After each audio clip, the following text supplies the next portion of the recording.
Assalamualaikum warahmatullahi wabarakatuh. Waalaikumsalam. Alhamdulillahirrahmanirrahim. Wassalatu wassalamu ala asrafil anbiya'i wal mursalin wa ala alihi wa sahbihi jema'in amma ba'du. Bapak Ibu, para sahabat penuntut ilmu yang semoga Allah rahmati dan Allah berkahi.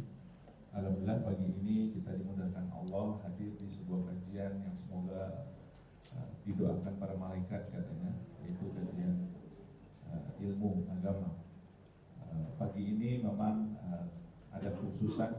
Yang pertama kita mendoakan agar guru kita yang seharusnya mengisi Ustaz Al-Kibas, beliau sedang sakit Syafa'allah. sampai harus berkunjung ke rumah sakit, jadi kita doakan. Bahkan dirawat ya, di rumah sakit persahabatan.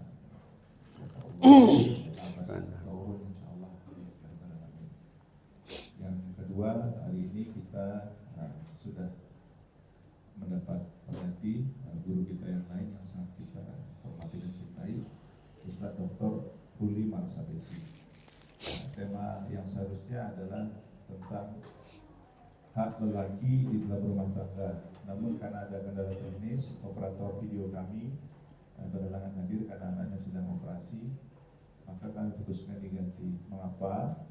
Karena materi kajian selalu direkam, dan karena tidak ada yang merekam, maka izin saya mengganti tema agar pada kajian yang berikutnya guru kita bisa memberi materi yang akan direkam, karena akan diposting di Islam Madinah TV di YouTube. Bapak Ibu tahu seluruh rekaman kajian Islam Madinah di channel YouTube. Bahkan potongan-potongannya pun juga sudah kita posting di Instagram kajian Islam Madinah. Maka pagi ini insya Allah kita akan membahas tema yang banyak ditanyakan dan berhubungan dengan bulan Ramadan, yaitu zakat.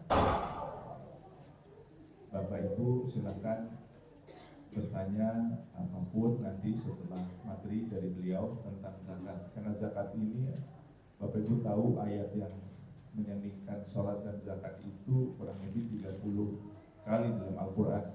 Jadi betapa pentingnya pengetahuan hal ini, dan tidak banyak kita belajar sebelumnya. Mungkin kalau sekolahnya sekolah biasa kita belajar tentang zakat, sehingga banyak sekali pertanyaan yang muncul, terutama juga di grup Islam Madinah tentang zakat.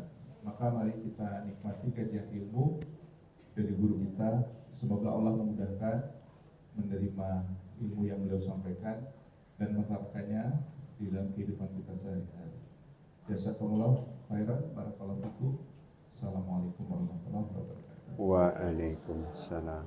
Izin mohon maaf karena rekaman sekarang direkam HP biasa. Kita buat suasana kajian agak lebih tenang agar kita bisa menikmati rekamannya juga setelah ini. Baik, syukran. Bismillahirrahmanirrahim. Uhayyikum jami'an bitahiyatul Islam. Assalamualaikum warahmatullahi wabarakatuh. Alhamdulillah, alhamdulillahilladzi la yansa man dzakara. Alhamdulillah, alhamdulillahilladzi la yudayyi'u man syakara. Alhamdulillah, alhamdulillahilladzi yajzi bihil ihsani ihsana wa bisabri najata wa gufrana. Ashhadu an la ilaha illallah wa ashhadu anna Muhammadar Rasulullah. Allahumma salli ala sayyidina Muhammad wa ala alihi wa sahbihi wa man tabi'ahum ila yaumiddin, amma ba'du. Alhamdulillah Bapak Ibu sekalian, Pak Dewo, Mbak Nita, Ibu, Bapak-bapak, kita bisa dikumpulkan pada kesempatan pagi hari ini. Ya, walaupun bulan Ramadan hari Sabtu atau Ahad jam segini tuh agak sulit untuk bisa hadir di majelis ilmu, betul? Karena jamnya dianggap banyak yang istirahat atau apa ya, tapi insya Allah semoga kehadiran Bapak Ibu sekalian, karena kita melakukan talabul ilm kebetulan pada hari ini dalam keadaan saum, ya. Saumnya sendiri itu ibadah yang tidak terdefinisikan besaran pahalanya. Betul? Beda dengan ibadah yang lain. Ibadah yang lain kita menemukan kelipatan pahalanya. Baik sedekah, salat berjamaah, infak, salat di Masjid Nabawi, ya semuanya ada definisinya. Ya.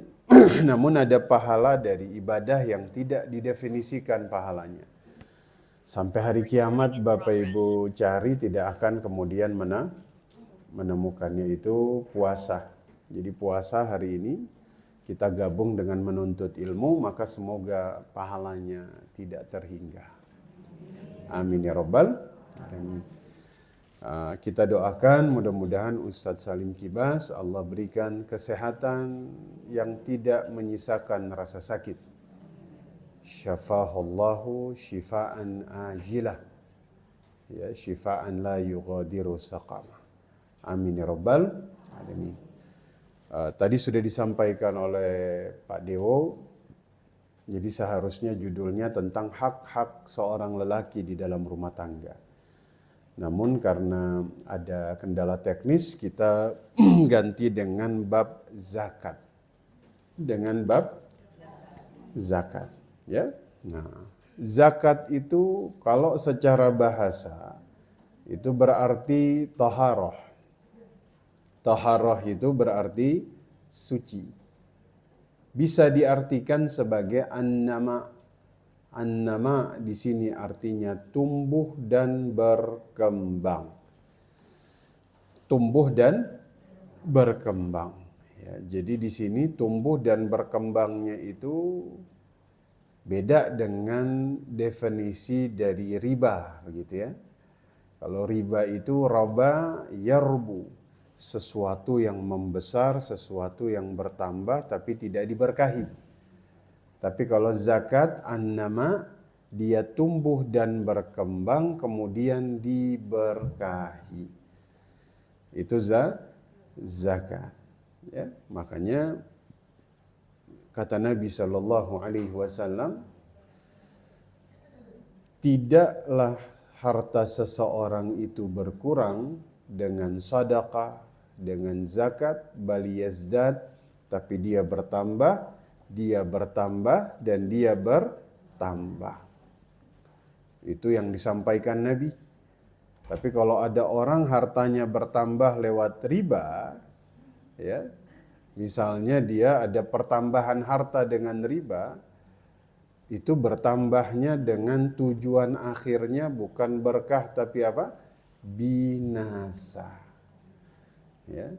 Allah yang kemudian langsung membinasakan. Ya, makanya zakat itu dia tumbuh, dia bertambah, dan tumbuhnya ini diberkahi oleh Allah Subhanahu wa taala, ya. Makanya tadi di awal dia menyampaikan perintah zakat dengan sholat ini disandingkan di dalam Quran dengan jumlah yang cukup banyak. Ya, itu kita temukan banyak sekali ayat wa aqimus shalah wa atuz zakah. Dan dirikanlah sholat dan bayarlah zakat. Jadi dua hal ini tuh disandingkan. Dia apa? Disandingkan Bapak Ibu sekalian. Ya. Nah, sebelum kita masuk, kita lihat dulu di mana letak zakat dalam satu kerangka sedekah. Karena terkadang dalam Quran itu Allah menyebut zakat ini dengan sebutan sedekah. Dengan sebutan apa? Sedekah, ya. Kalau sedekah dalam bahasa Arab itu berasal dari kata siddiq. Dari kata apa? Siddiq. Siddiq itu artinya apa? Jujur. artinya jujur. Jadi orang yang bayar zakat, kata Imam An-Nawawi, berarti dia jujur dalam beriman. Sidqu imanihi. Dia itu berhasil membuktikan keimanannya kepada Allah. Makanya sedekah itu apa? Siddiq. Siddiq itu apa? Jujur. Berarti bayar zakat, sedekah, dia jujur dalam beragama. Orang yang tidak jujur dalam beragama, berarti dia tidak berhasil membuktikan imannya. Kalau orang yang tidak berhasil membuktikan imannya, dia disebut orang munafik. Makanya di dalam surah Munafikun ada satu ayat yang bicaranya itu justru tentang sedekah. Betul? Dalam surat Munafikun ada satu ayat yang kemudian tiba-tiba ngomongin tentang sedekah. Mungkin Bapak Ibu lihat bahwa ada ayat dalam surat Munafikun itu ketika kemudian Allah berfirman, ya, ada orang yang didatangi dengan maut atau kematian. Ya. Kemudian dia bilang, Rabbi laula akhartani ila ajalin qarib. Ya Allah, kalau ini kematian ditangguhkan sedikit saja, apa yang dia lakukan? Sedekah. Bukan haji, bukan umroh, bukan yang lain. Tapi apa? Fa'as-sadaqah. Tapi dia ingin bersedekah. Berarti di sini kita melihat ada satu harapan dan cita-cita mayit minta dihidupkan lagi di dunia, ya, agar dia bisa melakukan satu perkara yang kita sebut sebagai sedekah. Makanya ada satu ulama, ini ulama besar dalam madhab Syafi'i, namanya Ibnu Hajar Al-Haytami. Beliau nulis satu kitab, nama kitabnya itu Al-Inafatu Ma Ja'a fi Sadaqah. Beliau ngumpulin semua dalil yang menceritakan tentang keutamaan sedekah, dan jumlahnya ratusan, Bapak Ibu. Jumlahnya banyak sekali. Ya, makanya termasuk salah satu perkara yang mudah didatangkan dalil dan hujahnya itu adalah sedekah. Nah, mari kita lihat dulu. Sedekah ini itu terbagi menjadi dua. Terbagi menjadi dua. Ada sedekah yang sifatnya itu bukan harta. Dia non harta. Sedekah dalam bab ini itu enggak pakai harta. Enggak pakai harta. Apa saja? Senyum, tabassumuka fi wajhi akhik sedekah. Senyummu kepada saudaramu itu sedekah. Ya. Apalagi apa? Kebaikan? Betul. Nasihat, akhlak yang baik itu sedekah. Ya. Imatatil adza anit tariq sedekah. Ini Bapak Ibu jalan tiba-tiba ketemu paku atau batu, ya, beling, diangkat belingnya, sedekah. Itu ditulis pahala sedekah. Apalagi kita bantu orang menyeberang jalan, sedekah. Ya. Disinilah kita menemukan betapa adilnya Allah kepada hamba-hambanya. Karena tidak semua orang bisa bersedekah dengan harta, maka kemudian Allah menyiapkan pintu-pintu yang lain, yaitu lewat non-harta. Nasihat kita kepada orang lain itu juga termasuk sedekah, ya. Misalnya hati-hati di jalan, sedekah. Ya. Waktu ngobrol kita pilih kalimat-kalimat yang tidak menyinggung orang lain, itu sedekah. Makanya Bapak Ibu kalau jalan di jalan, ya bolehlah misalnya, Ustadz saya suka jalan pagi, tapi niatkan jalan pagi sekalian bersihin jalan, sedekah. Maksudnya bersihinnya kalau dapat paku angkat, kalau dapat beling singkirin, itu sedekah. Ya. Tapi hati-hati bagi orang yang misalnya dia menghalangi jalan gitu ya. Atau dia buang air kecil di tempat berlalunya manusia, itu dilaknat itu. Ya. Nabi bilang ittaqul la'anin, hati-hati kepada dua orang yang dilaknat. Satu siapa? Dia yang buang air kecil di tempat manusia berjalan, ya, atau tempat manusia bernaung. Ya, kalau zaman sekarang halte mungkin. Ya. Makanya kalau kita menghalangi orang di jalan, nah itu dosa ya. Nah, maka sekali lagi sedekah ada yang sifatnya non harta, ada yang sifatnya harta. Ini yang kedua ini. Ada yang sifatnya harta. Nah, yang sifatnya harta ini terbagi menjadi dua. Yang sifatnya harta dia dibagi lagi menjadi dua. Satu yang hukumnya sunnah, sedekah harta yang hukumnya apa? Sunnah. Apa saja? Banyak jumlahnya. Wakaf, ya, wakaf. Kemudian infak, hadiah, ya. Kalau hadiah itu sedekah sifatnya harta untuk mencari cinta siapa? Sesama manusia. Tahadu, tahabbu kata Nabi. Saling-salinglah memberi hadiah, nanti kalian akan saling mencintai. Ya. Namun hati-hati hadiah pada dua keadaan. Karena ini bisa bukan pahala tapi dosa. Hadiah kalau ingin apa? Dilantik.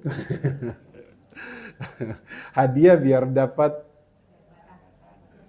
itu dia berubah jadi riswah. Ya. Atau hadiah di tengah pinjam meminjam, dia bisa jadi makanya hadiah itu babnya sedekah untuk mendapat cinta manusia. Tapi tanpa ada embel-embel apapun ya. Ada juga namanya wakaf, ini untuk mendapatkan cinta Allah. Ya. Kemudian ada yang kita kenal dengan hibah begitu ya. Saya rasa di Islam Madinah kita sering bahas tentang bab hibah ini ya. Wasiat ya. Ada juga sedekah yang kedua, dia dari bab harta tapi hukumnya wajib. Nah, disinilah posisi zakat dalam kerangka sedekah. Ya. Apa saja Bapak Ibu? Zakat. Apalagi warisan. Apalagi nazar. Ya. Nah, itu masuk di bab sini. Berarti zakat itu sedekah yang sifatnya harta, yang hukumnya wajib. Dan dia termasuk salah satu rukun Islam yang ketiga. Rukun Islam yang ketiga. Jika kita tahu bahwasanya baginda Nabi mengatakan al-Islamu ala khamsin. Islam itu dibangun atas berapa? 5 perkara. Yang pertama adalah syahadat. Ya. Yang pertama syahadat, yang kedua salat. Yang ketiga zakat. Yang keempat haji dulu, baru yang terakhir puasa. Atau puasa dulu baru haji? Puasa dulu baru haji. Wah, langsung protes ibu. Oke. Kalau dibilang rukun nih kalau yang satu tidak ada maka bisa membatalkan keislaman. Sama seperti kalau dibilang rukun sholat, tidak terpenuhi rukun sholat, maka sholatnya apa? Batal. Maka jika kemudian kita lihat bahwa zakat itu masuk pada rukun Islam yang ketiga, berarti kalau tidak ditegakkan bagi yang mampu, zaman Abu Bakar, ada yang nggak mau bayar zakat. Zaman Abu Bakar, ya. Nah, Abu Bakar ini khalifah yang pertama setelah Nabi, ya. Beliau nanya sama Umar bin Khattab, apa solusinya? Saat itu ada yang ngasih pandangan. Jadi beliau menghadapi dua hal setelah diangkat menjadi khalifah. Satu, ada yang ngaku dirinya Nabi, ya, namanya Musailama al-Kadzab. Dua, nggak mau bayar zakat. Maka solusinya Abu Bakar memerangi keduanya. Itu diperangi. Walaupun Umar sempat bilang, ya Abu Bakar, mereka masih mengucapkan kalimat la ilaha illallah. Tapi keputusan akhir diperangi. Maka nama perangnya itu Harbul Murtadin. Perang melawan orang yang murtad. Ya? Nah, maka keras memang mereka terhadap orang yang kemudian tidak mau mengeluarkan zakat.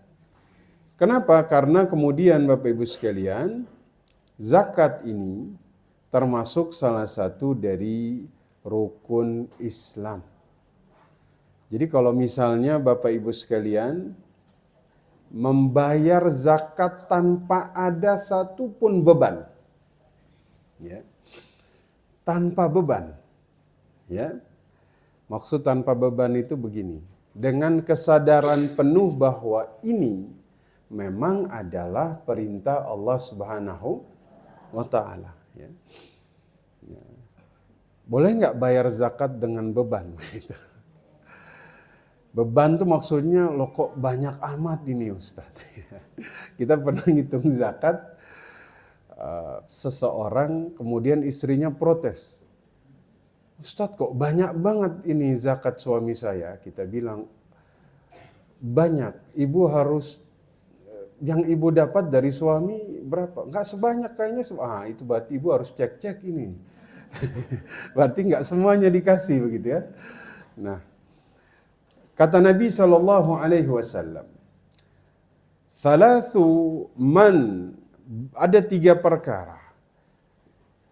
Barang siapa kemudian mengamalkan 3 perkara ini, maka kemudian dia akan merasakan manisnya keimanan. Iman itu ada halawah. Tahu halawah? Manisan. Orang Arab tuh kalau bilang halawah, berarti itu manisan. Dan manisan mereka tuh manis benar. Kalau yang sakit gula harus siapin obat. Kalau sampai dibilang halawah, oh itu berarti manis benar. Jadi kalau dibilang halawatul iman, manisnya iman, itu berarti dia merasakan kenikmatan yang luar biasa dengan imannya. Ada 3 hal. Barang siapa mengerjakan maka dia merasakan halawatul iman. Yang satu adalah orang yang menyembah Allah dan dia paham tiada sesembahan selain Allah. Ya, itu satu. Ya. Ini penting karena begini. Kalau saya tanya Bapak Ibu sekalian, siapa Tuhannya Quraisy sebelum Nabi Muhammad diutus?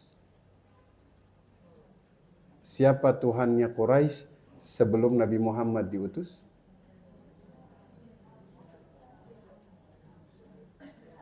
Berhala. Kalau berhala kan ada namanya Hubal, Uzza, Latta, ya, baik. Ternyata Tuhannya Quraisy sebelum Nabi Muhammad diutus itu Allah. Bapak Ibu kalau dengar itu Abu Jahal dia bersumpah. Abu Jahal tuh kalau bersumpah wallahi, demi Allah. Bahkan dalam satu kesempatan ketika ditanya tentang akhlaknya Nabi Muhammad, dia pernah bilang, wallahi demi Allah, la nukadzibuka ya Muhammad, saya tidak mengingkarimu ya Muhammad. Yang saya ingkari adalah syariat yang kamu bawa. Quraisy kalau nulis perjanjian itu nulisnya Allahumma. Betul? Siapa nama ayahnya Nabi Muhammad? Apa artinya Abdullah? Hamba Allah. Berarti mereka ini percaya kepada Allah tapi urusan menyembah. Nah, barulah nyembahnya selain Allah. Ilah itu artinya sesembahan. Makanya Nabi diutus untuk meluruskan ini. La ilaha illallah. Tiada Tuhan yang disembah selain Allah. Maka satu, kita menyembah Allah dan kita meyakini tiada sesembahan selain Allah. Itu perkara pertama. Yang kedua, memberikan zakat dengan senang hati. Masya Allah. Mengeluarkan zakat dengan senang hati. Itu dia akan merasakan halawatul iman. Ya? Nah. Sudah berapa itu? Sudah 2. Hadis yang saya kutip nggak selesai, cuma 2 saja. Ya. 1 menyembah Allah, 2 mengeluarkan zakat. Ya. Nah, kemudian yang ketiga, alhamdulillah lengkap ternyata di sini. Yang ketiga, dia tidak memerintahkan menafkahkan harta yang terjelek dari hartanya. Nah, itu 3 perkara. Jika dilakukan, maka dia akan merasakan apa? Manisnya keimanan. Mudah-mudahan Allah berikan kepada kita. Amin ya rabbal alamin. Nah, orang yang tidak mau bayar zakat, ini ancamannya nggak main-main Bapak Ibu. Al-Imran 180. Al-Imran 180. Wala yahsabanna alladhina yabkhaluna bima atahumullahu min fadlihi huwa khairul lahum. Jangan sekali-kali orang yang bakhil, kikir dengan harta yang Allah berikan kepada mereka dari karunia Allah, menyangka bahwa kebakhilan itu baik bagi mereka. Ya.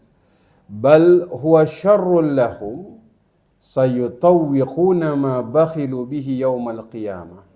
Masya Allah waliyadu billah. Kebakhilan itu buruk bagi mereka dan apa yang mereka bakhilkan akan dikalungkan di lehernya nanti di hari kiamat. Masya Allah. Jadi kalau ada orang gak mau bayar zakat, harta yang tidak mau dia keluarkan zakatnya itu akan dikalungkan di lehernya pada hari kiamat. Masya Allah. Bisa dibayangkan itu? Tuh harta-hartanya ditaruh di lehernya. Jadi dia menghadap Allah dalam keadaan dipermalukan. Dipermalukannya dengan cara digantung di lehernya. Ini nanti kan ada kondisi-kondisi manusia ketika hari kiamat ya. Ada kondisi muadzin, ada kondisi imam, kondisi orang yang sholat, ada yang kondisinya tuh mukanya di bawah. Masya Allah. Sampai kan nanti ulama khilaf, mana yang lebih besar pahalanya, muadzin atau imam? Nah itu nanti khilaf. Kita ini cuma ini saja ya. Artinya orang yang tidak bayar zakat, dia menghadap Allah dalam keadaan apa? Hartanya ditaruh di lehernya. Masya Allah. Ya. Sama kayak orang misalnya di dunia dia ghasab, dia merampas tanah orang lain, maka tanah itu nanti akan ditaruh di lehernya di hari kiamat. Ya. Nah, itu yang kemudian kita hindari ya. Nah, bahkan dalam hadis yang kemudian disampaikan oleh Abu Hurairah, ya, radhiyallahu taala anhu, ya, man atahallahu malan, barang siapa diberikan harta oleh Allah, falam yuaddi, dan kemudian dia itu tidak mengeluarkan hak Allah di situ. Maksudnya dia tidak bayar zakat, maka nanti hartanya dirubah menjadi seekor ular dan ular itu akan menggigit tangannya nanti di dalam kuburnya. Bahkan di hari kiamat ular itu akan ditaruh di lehernya, ya, dia memakan tubuh dari orang tersebut dan dia mengatakan ana kanzuk, saya hartamu yang dulu tidak kamu keluarkan zakatnya. Wal iyadu billah. Seram Bapak Ibu? Bapak Ibu takut ular? Takut ya. Saya hatta ular mainan saya takut. Begitu. Dulu tuh pernah nggak sengaja tuh ada ular lewat depan rumah. Berbulan-bulan sebelum saya keluar saya intip dulu dari dalam. Takut balik lagi dia. Saking takutnya yang namanya ular. Masya Allah. Jadi Bapak Ibu sekalian, tadi yang disampaikan Pak D, zakat dan sholat disandingkan di dalam Al-Quran disebut bareng-bareng 32 kali. Berapa kali? 32 kali. Nah, baru kita masuk fikih zakat. Baru masuk fikih zakat. Tadi baru muqaddimah, pengantar. Sekarang baru masuk fikihnya. Nah Bapak Ibu, zakat ini beda dengan yang lain. Kalau zakat, yang bayar ada syaratnya. Oke? Harta yang dibayarkan ada syaratnya. Yang terima ada syaratnya. Jadi semua yang berkaitan dengan zakat ini itu punya syarat. Baik yang membayar, harta yang dibayar, yang menerima, sampai waktunya itu juga diatur.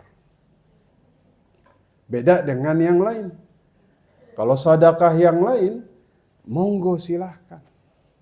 Kapan saja, di mana saja, harta apa saja, yang penting dia halal, maka boleh.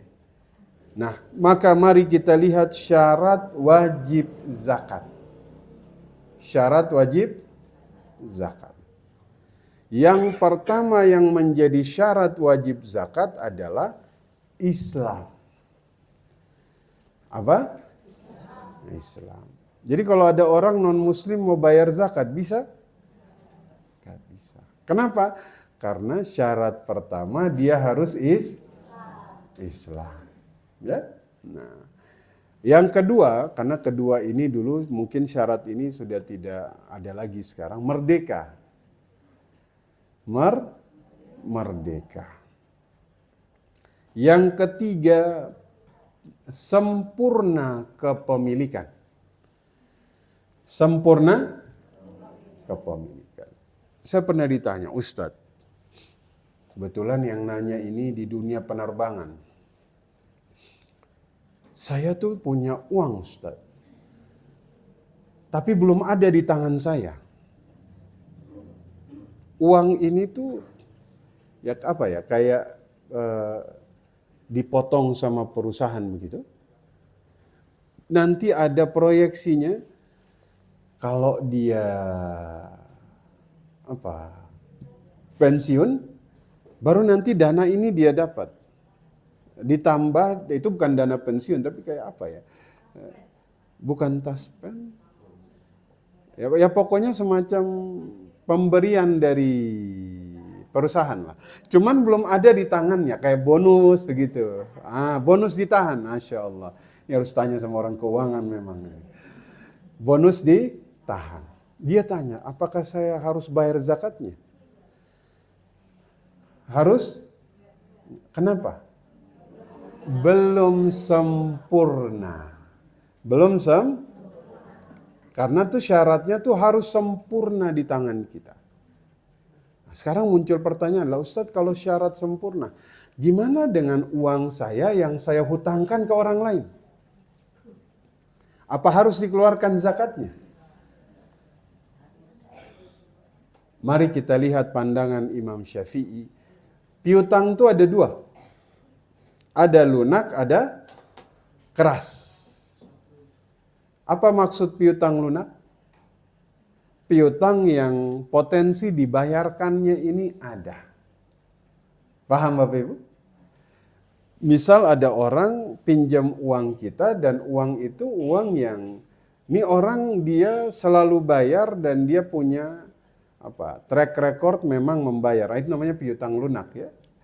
Maka jika ini menurut Imam Syafi'i wajib bayar.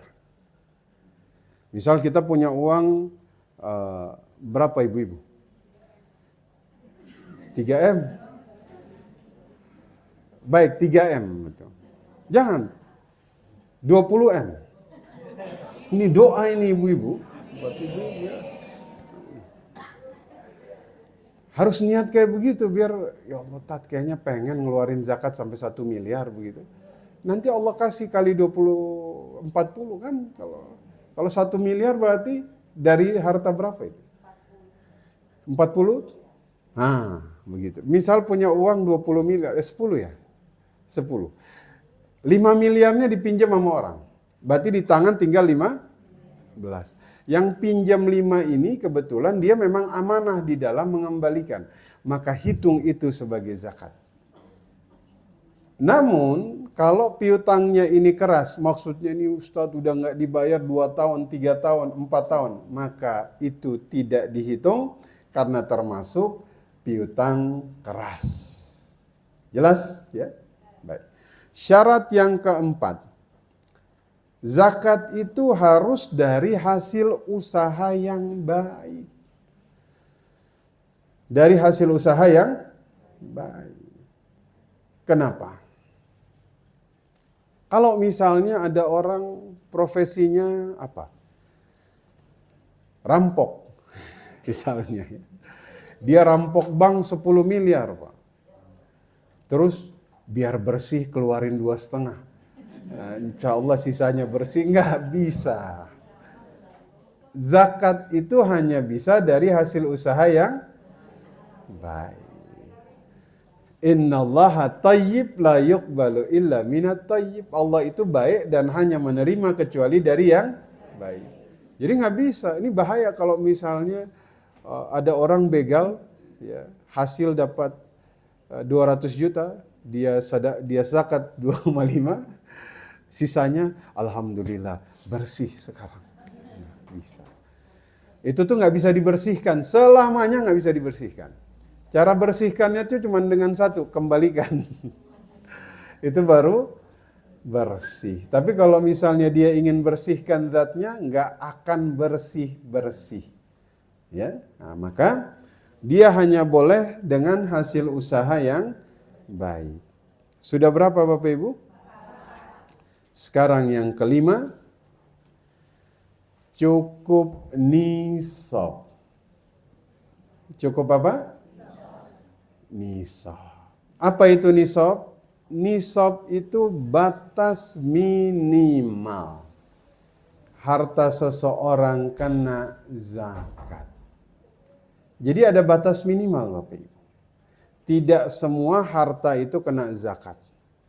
Hanya harta yang mencapai, kalau kita bawa dalam hitungan gram, emas 85 gram. Oke? Contoh, Bapak Ibu punya uang, emas sekarang 1 gramnya berapa? Berapa ibu-ibu? Wah, hafal ini ibu-ibu, Masya Allah. Ikut perkembangan semua. Maka kalau ibu-ibu hafal harga emas, suami-suaminya patut waspada ini. Berapa tadi? 3 juta lah. 3 juta kali 85 berapa? 280 juta. 280 ya. Baik.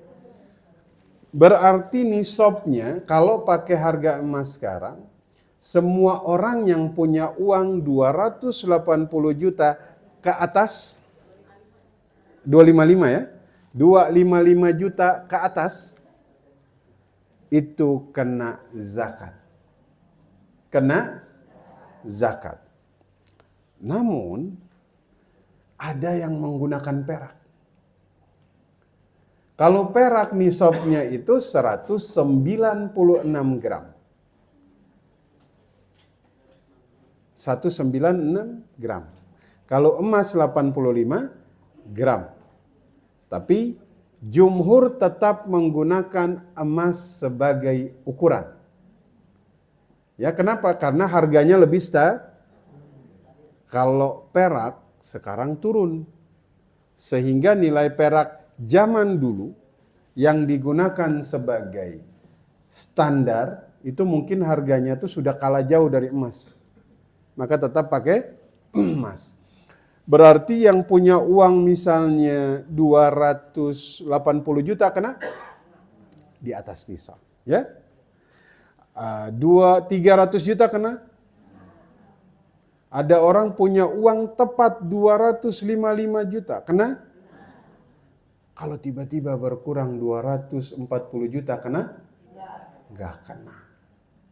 Ya. Pokoknya yang kena nisab ke atas. Itu yang kena. Jelas Bapak Ibu? Nah, sekarang cukup haul. Ya. Haul itu apa? Waktu kepemilikan. Waktu kepemilikan. Dan Bapak Ibu selalu pakai perhitungan hijriyah. Satu tahun ya. Nah, kenapa? Karena kalau pakai Masehi boleh, tapi nanti ada penambahan bukan 2,5%, tapi sekian. Karena nanti itu ada perbedaan harinya Bapak Ibu. Ya. Nah, misalnya hari ini tanggal berapa? Hijriah. 10 Ramadan. Misalnya Bapak Ibu, Ustadz saya punya uang hari ini ada 300 juta. Per hari ini. Selalu hitung di saat dia menyentuh nisab. Ustadz dari tahun kemarin uang saya 200 juta. Tiba-tiba tanggal 10 Ramadan, saya dapat rezeki nilainya jadi 300 juta. Ketika dia menyentuh nisab di hari itu, maka catat. Ya, alhamdulillah. 10 Muharram dia mencapai nisab 300 juta. Tahun berapa sekarang? 1447.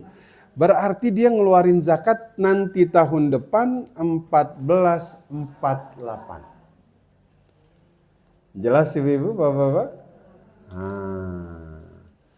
Haulnya 1 tahun. Berapa? Boleh nggak dia mempercepat pembayaran zakat? Sebelum haul, boleh? Boleh. Itu namanya ta'jiluz zakah. Ustadz, mending saya bayar, takut nanti berkurang. Tapi bisa saja bertambah. Betul? Kalau mempercepat haul di sini masih boleh. Tapi kalau mempercepat sebelum nisab, enggak boleh. Ulama bilang itu seperti sholat tapi belum masuk waktunya. Jelas? Nah, jadi saya punya uang 300 juta. Setahun sampai 1448. Kira-kira nambah atau kurang? Nambah misalnya. Atau minimal dia enggak nambah tapi dia konstan. Tanggal 8 Ramadan. Tiba-tiba anaknya sakit. Masuklah rumah sakit. Bayar biaya rumah sakit nilainya misal, ini contoh. 60 juta. Maka uangnya tinggal 240. 2 hari kemudian dia tidak wajib zakat. Jelas Bapak Ibu? Yang jadi pengurang, ingat itu hanya kebutuhan darurat. Bukan yang uangnya ada 300. 2 hari lagi sudah jatuh tempo. Istrinya bilang, suamiku ini kita bayar ini 2,5% lusa. Udah beli motor aja katanya. beli motor harganya 50. Tinggal 250. Habis itu dia bilang alhamdulillah. Sudah di bawah nisab. Nggak bisa, tetap keluarin. Kenapa? Karena yang jadi pengurang zakat hanya darurat. Istrinya bilang, suamiku, belilah berlian. Biar dia di bawah nisab. Nggak boleh. Jelas Bapak Ibu? Nah, baik, jadi kita lihat tadi apa syarat pertama? Islam, merdeka, sempurna, hasil usaha yang baik, cukup nisab, haul. Haul. Ini harus dihafal ini. Biasanya Bonita terakhir ada kuis soalnya. Jadi harus hafal. Ya. Oke. Tadi yang bayar, sekarang yang nerima. Siapa saja yang kemudian berhak terima zakat. Jadi zakat ini istimewa. Yang bayar ada syaratnya, hartanya ada syaratnya, yang terima ada syaratnya. Satu, orang yang berhak terima zakat, fakir, miskin. Fakir, miskin. Apa bedanya fakir dengan miskin? Kalau fakir dia nggak kerja, dia sudah tidak produktif ya. Kalau miskin dia punya pekerjaan tapi tidak cukup untuk mencukupi.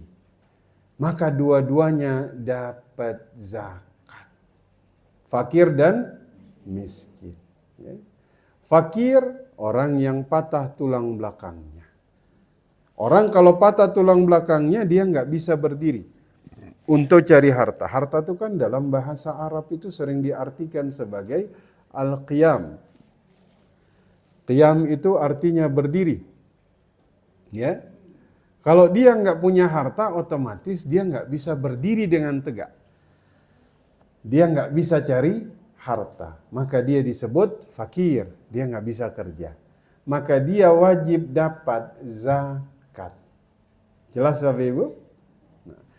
Cuman zaman sekarang banyak orang pura-pura jadi fakir. Hanya di Indonesia ada calok zakat, ini yang bilang pengelola zakat sendiri. Jadi lengkap di Indonesia ini ada calok zakat rupanya. Bagaimana caranya? Nanti dia kumpulin data orang fakir, ini menurut pengelola zakat salah satu lembaga zakat.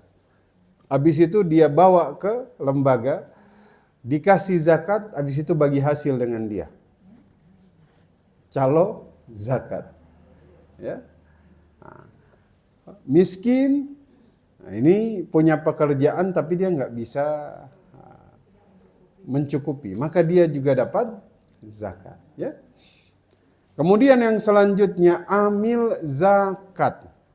Amil zakat. Jadi dulu zakat itu diambil. Jadi nggak tunggu dibayar, tapi dijemput. Ini yang jemput zakat ini dulu siapa aja? Mu'adz bin Jabal, Abu Ubaidah al-Jarrah. Itu ditugasin oleh Nabi untuk ambil zakat. Jadi zakat itu langsung datang. Nih, zakat sekian, sekian, sekian, bayar. Karena perintah dalam Qur'annya itu, khudh min amwalihim. Ambil, itu fi'il amar itu. Perintah. Maka zaman dulu kalau muslim punya kebun maka dia bayar zakat pertanian. Kalau non muslim punya kebun, Yahudi atau siapapun, dia nggak bayar zakat, dia bayar namanya kharaj. Kharaj itu pajak atas tanah. Ya. Kalau muslim dia punya harta, dia bayar zakat mal. Non muslim dia bayar jizyah. Jadi dulu yang bayar pajak itu non muslim. Yang muslim bayar zakat. Ya. Nah. Maka kemudian amil zakat itu, dulu tuh ada Abdullah ibnu Rawaha. Nah, kalau Abdullah ini tugasnya nagi kharaj. Ya. Kalau Abu Ubaidah tugasnya nagi zakat. Nah, Jadi Abdullah ibnu Rawaha ini pernah nagih kharaj dari Yahudi, ya. Yahudi Khaybar.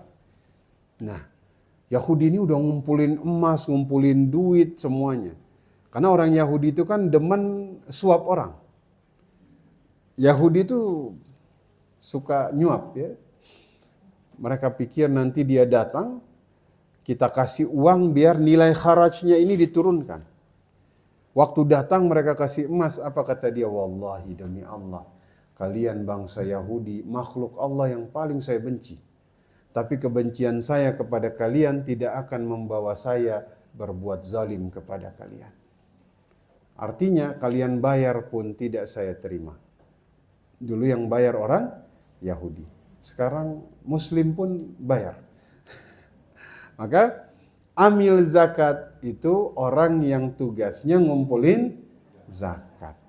Tapi bukan hanya ngumpulin, dia bagiin, dia distribusiin. Nah, itu namanya amil zakat. Selanjutnya mu'allaf. Mu'allaf berhak dapat zakat? Iya. Arti mu'allaf itu mu'allafatun qulub, orang yang dilembutkan hatinya. Jadi orang kalau sampai dilembutkan hatinya masuk Islam namanya mu'allaf. Dia dapat zakat untuk semakin mengokohkan hatinya. Muncul pertanyaan. Mu'allafnya sudah 15 tahun. Masih dapat zakat? Masa belum teguh juga hatinya? Kan awal-awal dikasih biar hatinya jadi teguh. Kalau sudah bertahun-tahun, maka sudah tidak lagi mustahil. Karena hatinya sudah subut, sudah kokoh. Ya. Jelas Bapak Ibu? Nah, selanjutnya riqab. Riqab ini budak. Budak yang dijanjikan sama tuannya, dia akan dibebaskan jika membayar sejumlah uang. Maka dia berhak dapat zakat. Ya. Kita ulang lagi. Satu apa?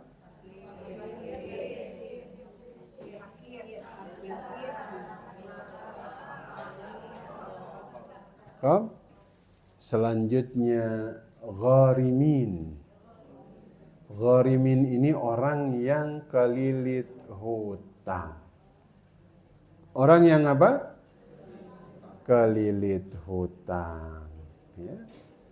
Makanya Nabi itu mengatakan, nafsul mu'min mu'allaqatin bidainihi hatta yuqda anhu. Jiwa seorang mukmin terkatung-katung dengan hutangnya sampai hutangnya dibayarkan. Ya, makanya hutang itu jika seseorang sudah terlilit, ya apalagi sampai sudah membuat dia betul-betul sempit, maka dia masuk gharimin. Gharimin ini orang yang terlilit hutang, ya. Kemudian yang selanjutnya, orang yang berhak dapat zakat, kayaknya selesai ya? Sudah ya? Fi sabilillah, Masya Allah, makasih. Ibnu Sabil, masih ada 2 lagi. Puasa ini bikin kita agak-agak lupa sedikit nih pagi-pagi ya, agak-agak ngantuk. Fi sabilillah. Dulu tuh fi sabilillah tuh ikut perang. Yang namanya fi sabilillah itu perang. Namun maknanya diluaskan lagi. Fi sabilillah itu semua yang menegakkan agama Allah, maka dia masuk fi sabilillah. Fi sabilillah. Ya. Dulu fi sabilillah ini perang. Nah, ini pandangannya Imam Syafi'i, Imam Malik, Imam Ahmad Ibnu Hanbal, ya. Namun kemudian fisabilillah ini dia menjadi luas, ya, untuk apa? Semua yang menegakkan agama Allah dia termasuk bab fisabilillah. Ya. Kayak misalnya Bapak Ibu bayar zakat ke orang yang menuntut ilmu agama. Fisabilillah. Bapak Ibu ngasih zakat buat pembangunan masjid. Fisabilillah. Nah, bukan. Bukan. Masjid itu dari dana wakaf, infak. Ya. Fisabilillah itu misal ngasih ke pesantren boleh? Untuk apa dulu? Kalau untuk biaya santrinya, beli kitabnya yang berkaitan dengan menuntut ilmu agama langsung itu boleh. Tapi yang sifatnya gedung itu dari wakaf dan infak. Ya. Nah, makanya tadi saya sebutkan zakat ini dia sangat terperinci. Dia sangat spesifik. Sehingga kemudian yang bayar, yang terima itu harus diperhatikan baik-baik. Ya? Nah, kenapa? Karena begini. Begitu Bapak Ibu punya uang menyentuh nisab, memenuhi haul dari yang halal, maka di saat itu Bapak Ibu statusnya uangnya itu ada hak mustahik. Jadi kita tuh jadi zaman dulu tuh kalau mereka sudah terpenuhi syarat zakat, itu gelisah, Pak. Kenapa gelisah? Karena seakan-akan ada uang orang lain di harta mereka.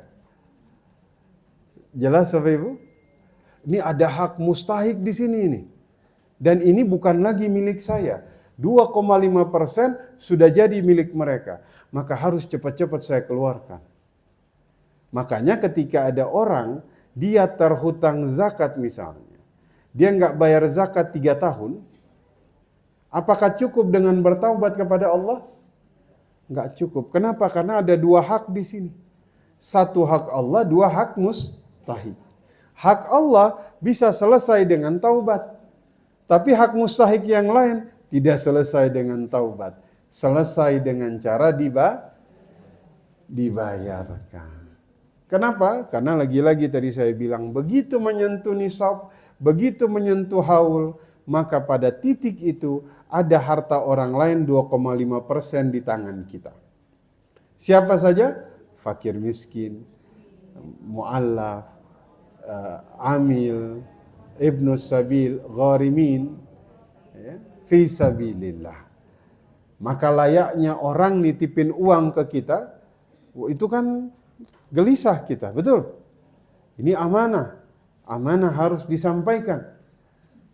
Maka ketika zakat tidak disampaikan, berarti kita ngutang sama mustahik.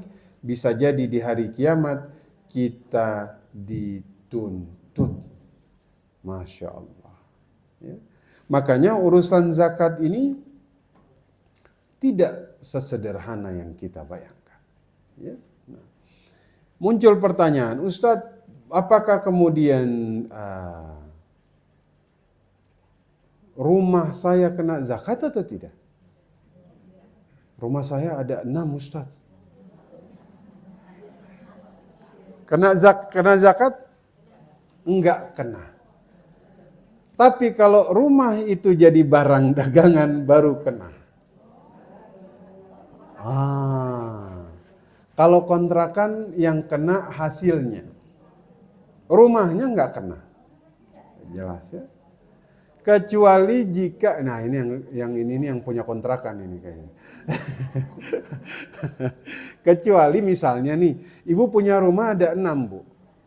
Rumah ini tuh didagangkan. Bukan kontrakan. Kalau kontrakan disewakan. Kalau dijual, makanya kalau ada developer di sini, ini kalau ada rumah hasil dagangan dia di akhir tahun masih belum laku, itu kena zakat. Ada orang punya mobil ada 8.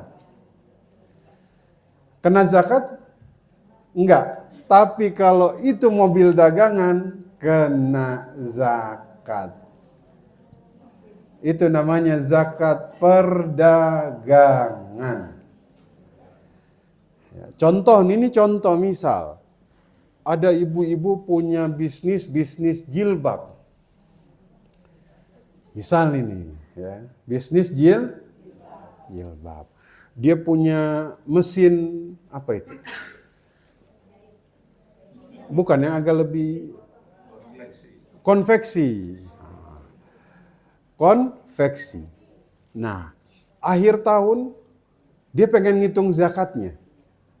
Apakah mesin konveksinya dihitung? Enggak. Nah, yang dihitung apa? Lihat omset sisa. Ternyata di pabriknya itu ada jilbab jumlahnya 20.000 pieces. Harga satuannya berapa?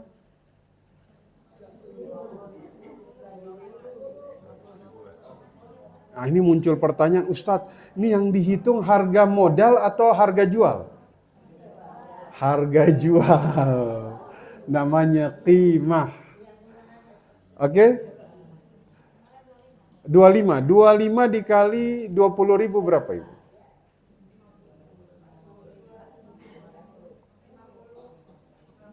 $50 juta misalnya, 50 juta.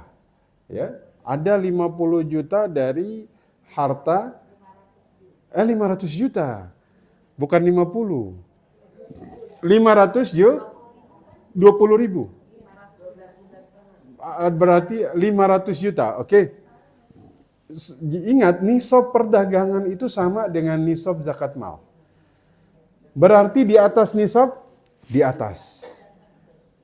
Berarti dia keluarin zakat 500 juta ditambah. Dia punya piutang nggak di luar? Misalnya ada Ustadz, kan saya naruh dagangan ke toko. Toko belum setor 100 juta, masukin. Ditambah jadi 600 juta. Oh, saya harus bayar pajak misalnya. Padahal sudah 600 juta, bayar pajak misalnya jadi 10 juta. Maka sisa 590 juta. Oh, dia harus bayar gaji pegawai. Berapa? 80 juta. Tinggal 510 juta. Oh, dia harus ada punya hutang untuk bayar kepada supplier bahan. Berapa? 100 juta. Tinggal 410 juta. Maka yang kena zakat itu 410 juta. Jelas? Nah, maka ada zakat perdagangan, ada zakat pertanian. Tapi itu saja dulu. Ini banyak pertanyaan pasti ini. Silakan jika ada yang mau diskusi, saya persilahkan, Pak D. Bapak Ibu yang di ruang Zoom juga silakan bertanya melalui layar. Insya Allah nanti saya bacakan. Bagi Bapak Ibu yang ingin bertanya, silakan angkat tangan saja. Nanti saya. Ya, Bu Yaya silakan yang pertama. Setelah itu yang kedua, Ibu yang di belakang ya. Waalaikumsalam.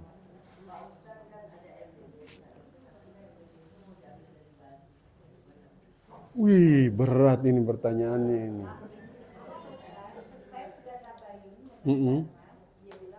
Tidak. Alhamdulillah.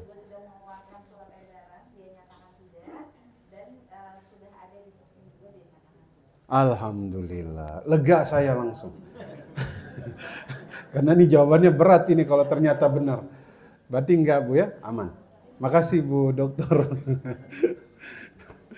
Silakan Ibu. Yang di belakang dulu tadi sudah angkat tangan dulu, baru kemudian Ibu. Silakan Ibu. Waalaikumsalam.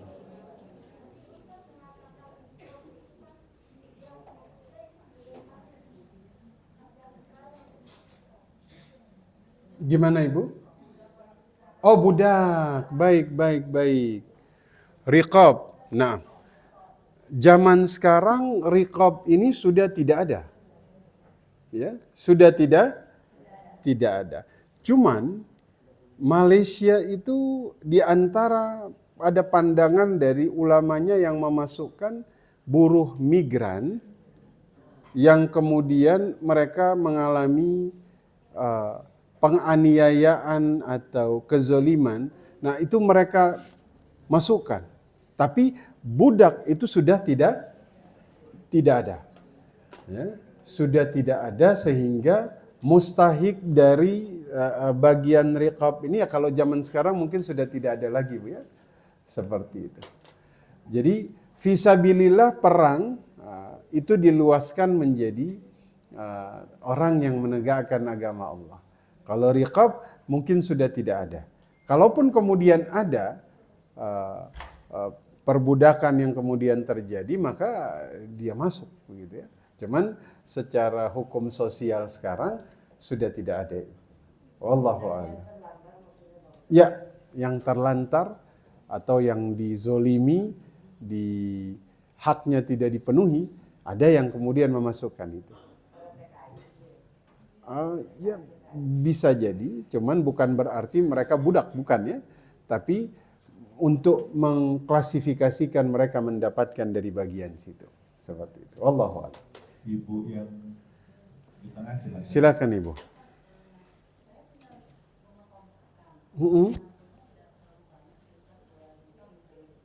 Baik.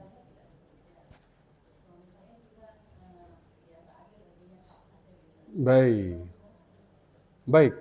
Nah, Ibu nanti dikumpulkan ke harta totalnya Ibu.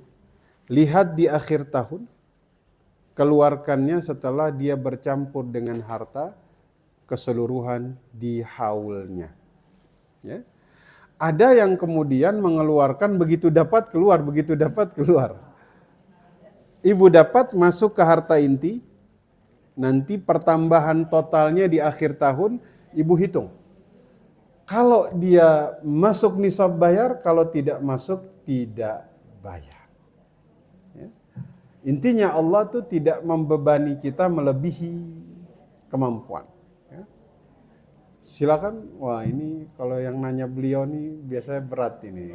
Silakan. Baik. Oh. Baik. Oke. Baik. Setiap. Karena memang harus ini benar. Enggak semua. Contoh ada yang bilang, ini contohnya, Ustadz, kan janda dia harus dapat zakat. Kalau dia kaya, dia nggak dapat. Kalau dia fakir, baru dia ada anak yatim. Dia harus dapat, Ustadz. Kalau warisannya 100 miliar, dia nggak dapat. Jadi memang kita tuh harus agak strict di dalam itu tuh, berhati-hati banget ya. Contoh kayak tadi Bu Nita bilang, amil zaman dulu itu memang amil yang secara hukumah itu berada langsung di bawah pemerintahan yang memang dia ditugaskan khusus. Jadi problem ketika amil yang independen. Apakah kemudian dia berhak atau tidak? Ini yang kemudian harus kita perhatikan lagi. Ya, kenapa? Karena amil itu memang dia sama kayak fisabilillah. Zaman dulu namanya dia ikut perang, walaupun dia kaya, dia dapat zakat. Amil zakat, walaupun dia kaya, tapi dia dapat zakat. Namun dulu itu legitimasinya langsung, ya, yang sah secara hukumah. Namun ketika dia kayak misalnya tidak semua mengklaim, kalau semua mengklaim kan dulu tuh dia tersentralisasi. Sama kayak kita bilang di Indonesia kan melalui Basnas, Bu Nita ya. Ini kan ini cuman kalau misalnya di negara-negara lain, mereka tuh mendirikan satu departemen khusus. Kayak Wizaratul Auqaf begitu, yang tugasnya memang mereka mengelola. Maka kemudian mereka disebut amil dan mereka berhak untuk dapat. Seperti misalnya Basnas ini memang ditunjuk langsung oleh negara ya, atau lembaga-lembaga yang mengelola ya. Nah, seperti itu Bu. Yang official, betul. Betul. Itu official. Dan itu pun tidak misalnya ketika dia ditugaskan, enggak, tapi langsung secara lembaga official sudah kemudian diturunkan ke bawah tuh, bukan dia perorangan, oh saya dapat 12, enggak. Ya. Musafir ini Ibnu Sabil yang kehabisan bekal, Punita. Jadi dia dapat zakat sebatas untuk menghilangkan kesusahannya. Kayak contoh, ada satu masjid itu di Tangerang, ada bab Ibnu Sabil, dibuka. Itu setiap hari banyak yang singgah, bilang Ibnu Sabil. Akhirnya kita harus memastikan, antar ke terminal, beli tiket sesuai dengan tiketnya, tungguin dia naik bus, kasih dana nih sampai kota tujuan, naik apa lagi? Naik ojek, cek berapa, kasih ke dia, terus cek uang makan dia berapa, itu yang dikasih. Karena kalau enggak, setiap ini bisa jadi apa? Tiba-tiba setiap orang jadi Ibnu Sabil kan bahaya. Ya, misalnya ada sindikat, jadi Ibnu Sabil, singgah ke rumahnya Mbak Nita, nanti dikasih ongkos. Tiap hari orang datang, Bu, saya Ibnu Sabil, kan bahaya. Maka kita harus benar-benar tuh hati-hati. Sampai ada yang harus naik pesawat, dicek. Orang mana? Lihat KTP-nya, oh benar, dia orang seberang. Naik pesawat, beli tiketnya. Maksudnya tuh Ibnu Sabil, orang yang kehabisan bekal, sebatas memenuhi kebutuhan dia untuk melanjutkan perjalanan. Begitu ya? Nah, tapi kalau misalnya orang yang liburan, Ibnu Sabil, enggak. Allahu a'lam. Silakan Pak. Yang di Zoom dulu izin ya Bapak. Ya, dan siap. nanti banyak satu saja dulu. Ustaz, saya kerja di salah satu BUMN dan dipotong 2,5% setiap bulan. Baik. Katanya zakat profesi. Baik. Saya sih tidak ikhlas. Apa benar ada zakat begitu? Baik. Wah, ini begini.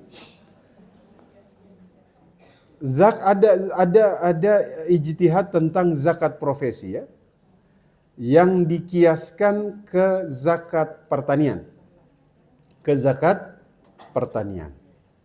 Kalau zakat pertanian itu memang dia tidak ada haul. Haulnya itu al-yauma hasadih. Hari di mana dia panen, itu keluar zakat. Jika terpenuhi nisab. Nisabnya mohon dikoreksi, beras berapa Bunda? 500 sekian kilo. Itu pun dia ada dua. Kalau pakai air hujan 10%, kalau pakai irigasi 5%. Kalau kombinasi 7,5 menurut pandangan ulama. Jelas? Nah, maka dipakailah zakat profesi untuk zakat. Ya.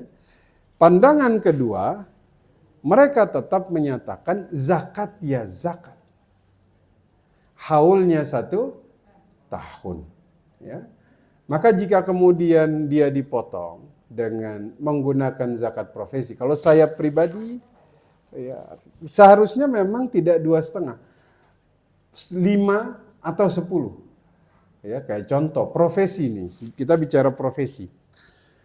Apa profesi yang nggak butuh modal untuk kemudian menghasilkan?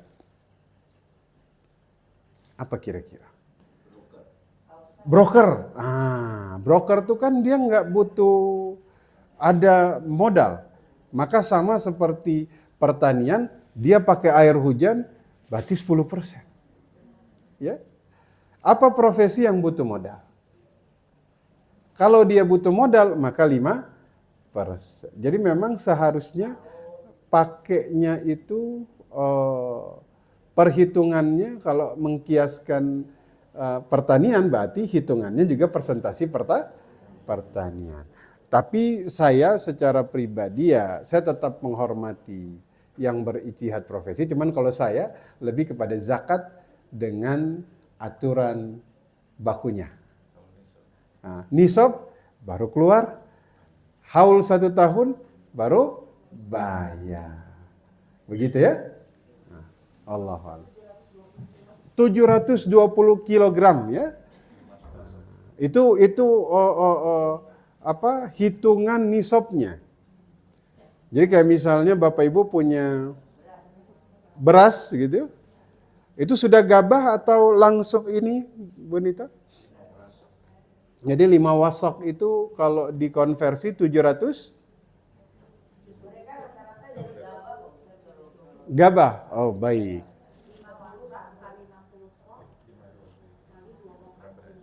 Berapa? 700. Itulah nisabnya, ya. Begitu. Wallahu a'lam. Allah. Silakan Pak baru. Oh sudah, aman. Berarti sudah siap. Berarti sudah terjawab. Berarti kalau mereka sudah dipotong, kan nggak bisa berkata tidak. Apakah itu bisa dianggap sebagai kayak zakat dibayar di muka gitu? Nah, bisa takjiluz zakat bisa. Ya. Zakat dibayar di muka. Tapi dia tetap harus menghitung dari hartanya. Totalnya, haulnya. Gitu. Bapak Ibu perhatikan ya, haul nisab tadi telah disampaikan oleh Ustaz, 2 syarat penting tadi. Yang berikutnya adalah emas itu katanya harus dizakati. Kalau emas yang saya pakai itu dihitung tidak? Baik. Baik. Oh, emas perhiasan. Emas perhiasan tidak dihitung zakat. Tapi ibu-ibu harus jujur. Yang dipakai yang mana, yang kagak yang mana. Begitu. Kan yang dihitung yang dipakai kan. Ibu-ibu punya emas misalnya. Ada 200 gram. Semuanya dipakai nggak? Yang nggak dipakai kena. Tuh. Ini kenapa? Oh, abis ini jadi ganti-gantian ini. Bahaya ini Ustadz, maka diganti-ganti. Intinya kita harus jujur mana yang kita pakai, mana yang tidak. Oke. Kalau yang dipakai nggak kena zakat, yang tidak dipakai. Kan kalau yang tidak dipakai intinya kita memberlakukan dia seperti apa? Simpanan. Begitu. Wah, pulang diganti-ganti nih Pak. Wah gawat ini Ustaz. Besok dipakai semua ya kan. Rame. Silakan Pak. Ada dari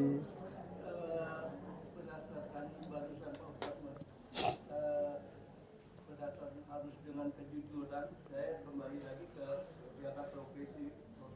ya. Umpamanya yang pekerjaannya ini dengan gaji yang ada aja dia mencukupi. Betul. Nah itu ada tempat dia bekerja, jadi kayaknya memotong aja gitu. Iya, nah itu yang tadi kita. Betul. Itu uangnya juga nggak jelas kemana gitu Pak. Baik, wallahu alam. Ya, maksudnya Saya contohkan ya Pak Ustaz, seperti kalau umpamanya guru gitu, dari yayasan sekolah gitu. Nah, dia bekerja pada saat satu dia diterima ya, yang diomongin ya muluk-muluk aja. Ada potongan zakat, Nah. potongan umroh, ya kapan. Baik, baik. Nah, itu tadi seperti yang sudah kita jelaskan memang kalau dia itu berdasarkan haul ya lihat terakhirnya ya. Nah, kalau kemudian potongan bulanan maka kemudian bisa saja dia tidak terpenuhi haul dan nisab yang kemudian terhitung. Seperti itu. Wallahu a'lam. Wallah. Berdasarkan pertanyaan itu Mas. Iya. Iya. Iya. Kalau saya sih enggak ikhlas. Oh, iya. Ibu yang di belakang tadi ada. Waalaikumsalam.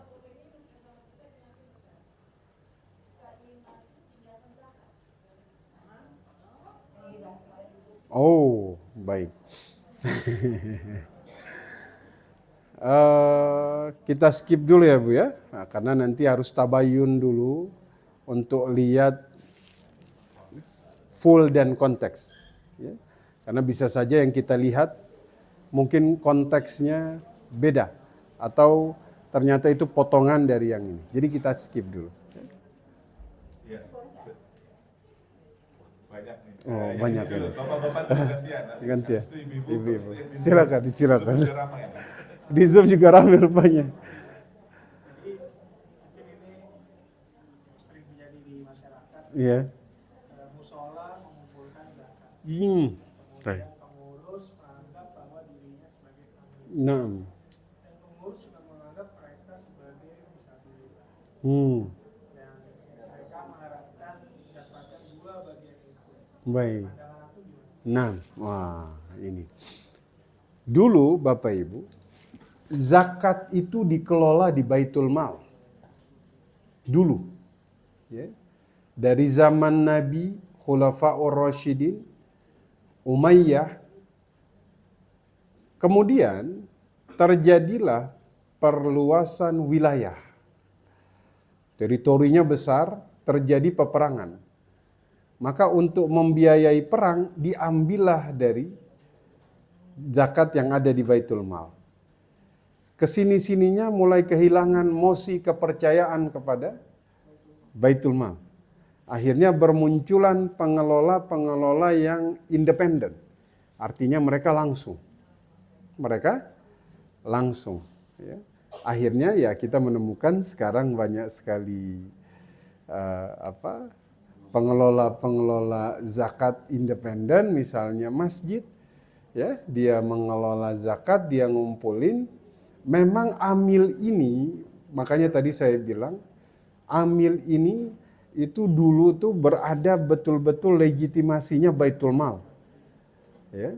Ketika kemudian dia menjadi terpecah menjadi bagian-bagian, masalah muncul ketika kemudian legitimasinya kalau pemerintah, ya mungkin nanti Mbak Nita apakah ada aturan pemerintah sekarang tentang pengelola zakat itu kan sudah harus ya, misalnya jadi ZIS begitu ya, ada Laziz ya, LAS begitu, lembaga amil zakat yang dia terintegrasi, sehingga ketika terintegrasi pengelolaannya pun bisa terkoordinasi.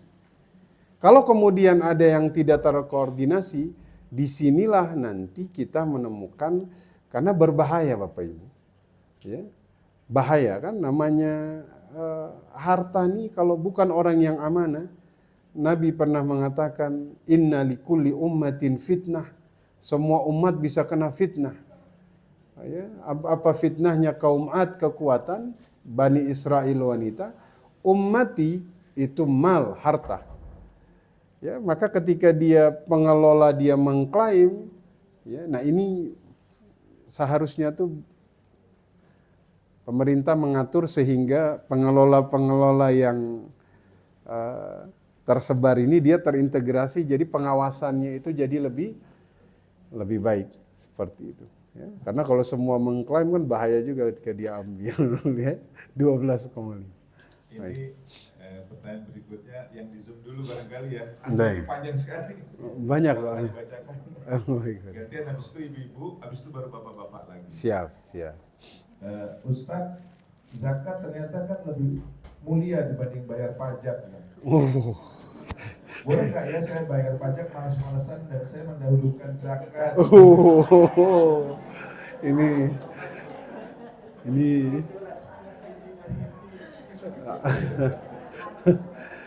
Ini pertanyaan hari ini berat-berat ini semua. Baik, saya jawab sedikit tentang pajak dulu ya. Nah, dulu Bapak Ibu, zaman Nabi Muhammad itu ada fiskal Islam atau penerimaan Islam itu apa saja? Ada zakat, ada wakaf, ada amwal fadilah, ada kharaj. Kharaj itu pajak tanah non muslim. Ada jizyah, pajak atas non muslim. Ada namanya usyur. Usyur itu pajak dagangan non muslim. Ya, pokoknya banyak lah. Nah, di antara yang paling banyak setelah Nabi kemudian para sahabat ya, yang paling banyak itu dulu Baitul Mal untuk mengelola negara. Itu tuh termasuk kharaj, jizyah sedikit, kemudian usur. Ya. Yang dibayar oleh non-muslim kan juga mereka bayar pajak untuk infrastruktur. Zakat kita besar, cuman zakat tuh nggak bisa sembarang. Zakat itu sudah ada mustahil. Nah, banyak yang masuk Islam. Waktu masuk Islam ini, akhirnya mereka nggak lagi bayar kharaj, tapi mereka bayar kan zakatnya naik. Iya, zakatnya naik, tapi itu nggak bisa digunakan untuk akhirnya muncullah ijtihad tentang ada yang harus dibayar untuk mengelola negara, namanya doribah. Namanya apa? Doribah. Nah, maka pajak yang dimaksud maks, nah ini udah agak mendalam ini. Maks yang dimaksud dalam hadis dimaksudkan yang pajaknya itu menzolimi. Namun jika doribah yang kira-kira dipergunakan sesuai dengan peruntukan, maka itu dibayarkan kira-kira begitu ya. Nah, namun pertanyaan ini, jika saya malas-malasan bayar pajak terus saya bayar zakat, ini kalau yang ngikut Zoom-nya, yang nanya dia tulis nama, terus yang ikut Zoom-nya ada pegawai pajak nih, bisa ditelusuri ini. Ini bercanda. Maksudnya begini, sekarang itu sudah ada integrasi zakat dan pajak. Kalau Bapak Ibu bayar zakat, maka itu akan mengurangi pajak. Apa Mbak Nita? Pendapatan kena pajak itu berkurang kalau bayar zakat. Jadi nanti slip zakatnya di bawah ya Bu Nita. Harus lewat Laznas, lembaga yang resmi. Nanti bukti bayarnya itu bisa dibawa jadi terintegrasi begitu.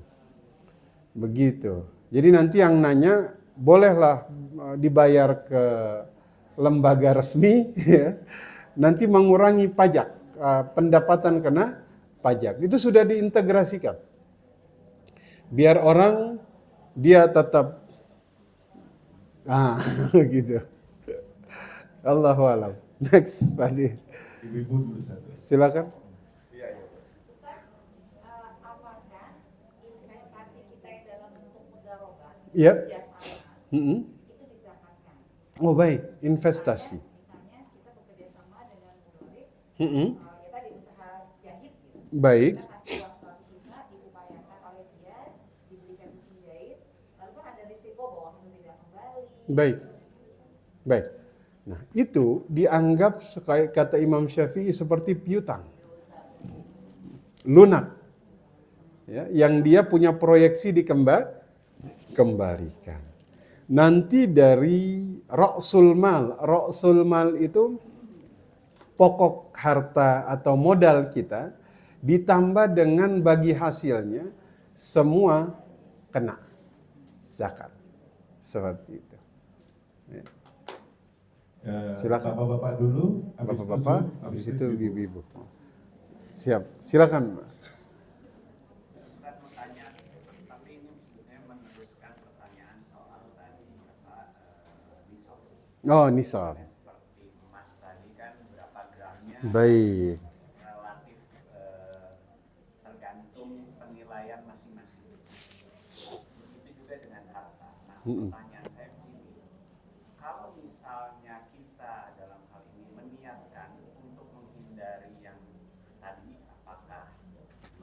gram, apakah yang dipakai 25 gram, kata saya pada saat ini sudah sampai nisab atau lebih atau kurang, itu saya menggunakan patokan melebihi itu boleh atau tidak? Dalam kata bukan jumlah hartanya, saya pakai yang batas atas. Oh, baik. Supaya nanti 25%-nya di 2,5 dalam hari ke hari kan itu kan berkurang. Oh, baik, baik, baik. atau berubah. Nah, Cuman kan agak susah untuk mendefinisikan kapan kurangnya, kapan lebihnya. Ya sudah, saya pakai angka yang Angka paling atas, siap. Boleh. Kita pakai hitungan angka yang atas jika sudah melebihi nisab itu boleh. Insya Allah itu kebaikan di atas kebaikan. Ya. Untuk sebagai kehati-hatian. Ya, tidak apa-apa. Tidak apa-apa. Justru itu kebaikan di atas kebaikan. Ya, karena kehati-hatian kita. Karena takut ketika saya pakai presisi tepat nisab ternyata ada yang nambah nggak kecatat begitu ya. Maka mending saya naikkan ke atas, itu tidak apa-apa. Insya Allah itu kebaikan. Allahu Akbar. Yang di Zoom dulu ya, ini Bapak Ibu. Saya dan suami masing-masing punya harta, Ustaz. Anak kami juga sudah punya pekerjaan, sudah punya harta, walau belum menikah masih tinggal di rumah. Baik. Zakat itu dihitung dengan harta kami digabung atau masing-masing? tidak? Kalau Baik. masing-masing belum cukup batasnya. Baik. Nah, ada dua pandangan di sini. Jika penghasilan istri dan suami digabung baru dapat nisab, maka silakan. Namun kemudian harta zakat itu berdasarkan kepemilikan harta masing-masing. Jika punya suami belum cukup, ya berarti dia belum cukup. Istri belum cukup juga belum cukup. Karena dalam Islam harta suami harta ini belum dijawab udah duluan ini. Belum dijawab ibu-ibunya udah langsung dengan PD-nya istri. Harta istri harta. Begitu. Makanya jika belum nisab masing-masing. Karena harta istri itu harta dia. Ya, begitu. Kecuali misalnya suami dia kasih ke istrinya, wahai istriku ini hartaku, saya berikan kepadamu. Tambah terpenuhi nisabnya, istri keluarkan. Ya? Gitu.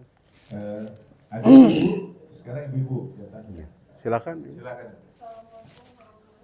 Waalaikumsalam. Kalau misalnya ada kayak tabungan berupa pendidikan anak, kayak berupa deposito, kalau digabung dengan harta emas, itu sudah mencapai nisab, tapi dari deposito baru bisa keluar kalau nanti mungkin anak kuliah. Baik.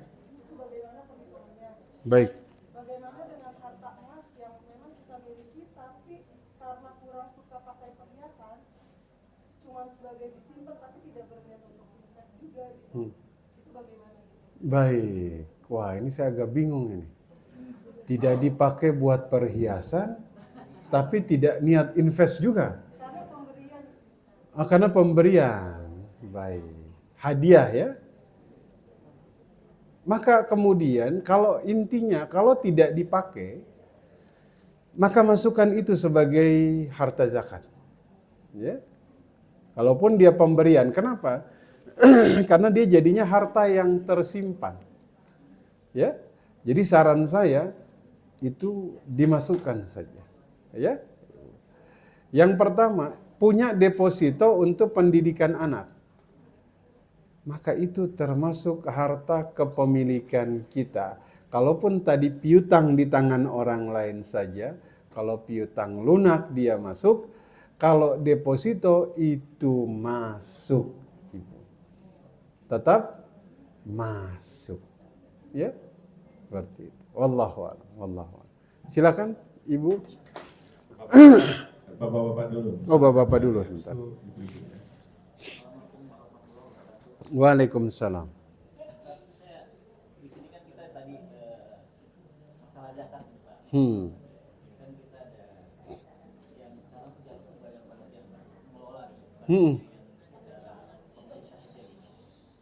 swasta juga banyak yang nah, ada beberapa kawan lah. Jadi dia berprinsip, aduh takutnya tidak amanah diri takut. Baik.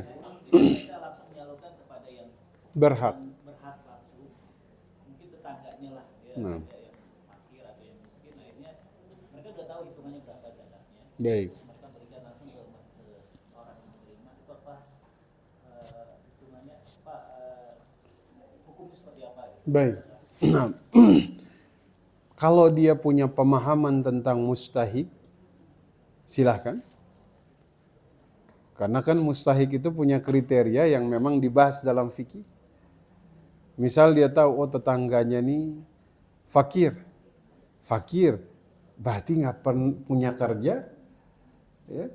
Kan kalau lembaga resmi Basnas saja tuh sampai mendefinisikan rumahnya itu nggak pakai ubin atau pakai apa ubin zaman dulu itu apa namanya? Atau pakai semen, ya itu sampai kualifikasinya begitu, nggak ada listrik. Itu bentuk kehati-hatian untuk mengidentifikasi fakir. Ya. Jadi jika misalnya ada individu, dia bisa secara mandiri, silahkan. Tapi kalau sampai salah mustahik, maka kewajiban zakat mesti tetap menempel kepada dia. Itulah kenapa memang harus betul-betul rigid. Kenapa? Karena lagi-lagi kita ini berhutang kepada mustahik, kita harus tahu mana yang betul-betul agar kewajiban ini gugur. Agar kewajiban ini gugur. Itulah kenapa dalam fikih sampai masuk pembahasan fisabilillah itu rigid sekali. Oh pesantren beli buku untuk mereka belajar, masuk. Oh masjid, nggak masuk. Karena memang kekhawatiran. Jadi kalau misalnya sendiri, yang penting dia bisa mengidentifikasi mustahik, monggo. Wallahu a'lam. Jawaban singkat saja. Ibu, Silakan Ibu. Silakan Ibu. Waalaikumsalam.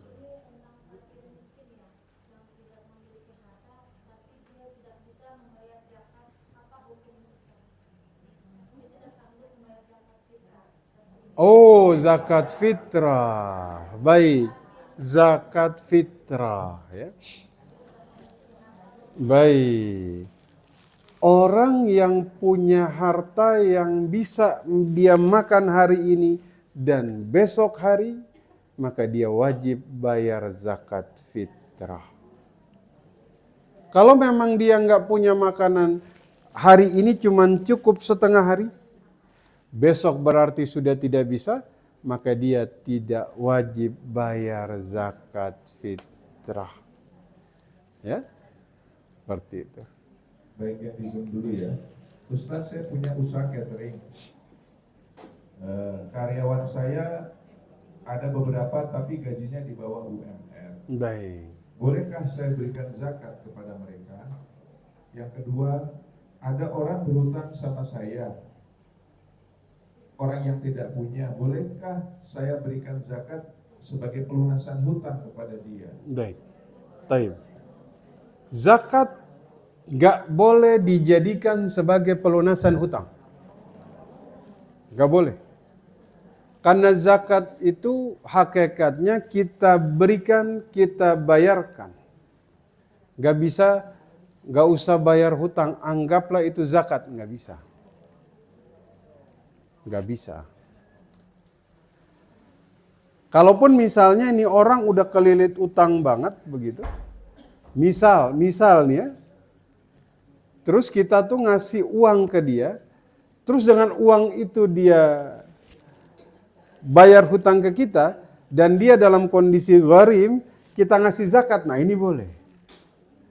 Tapi nggak boleh kita menjadikan, kamu nggak usah bayar hutang, karena itu sudah saya jadikan zakat, nggak boleh. Ya, itu nggak boleh. Kemudian yang pertama, dia punya pegawai pegawainya ini gaji di bawah UMR. Miskin lah ya. Miskin ini dia punya harta, tapi hartanya itu tidak bisa dia gunakan untuk memenuhi kebutuhan hidupnya sampai taruhlah 2 hari ke depan.